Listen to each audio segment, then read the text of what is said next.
TV, the hottest and the baddest, right? Yes, so. Welcome viewers and subscribers, and welcome back to the channel. So coming up in today's video, we have breaking news: airplane crashes in St. Elizabeth. So a small airplane crashed in a section of Elim in northeastern St. Elizabeth on Friday night.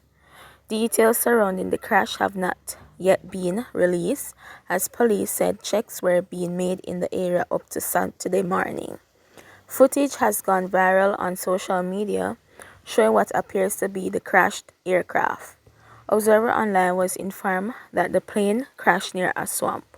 It is unclear if anyone was injured in the crash.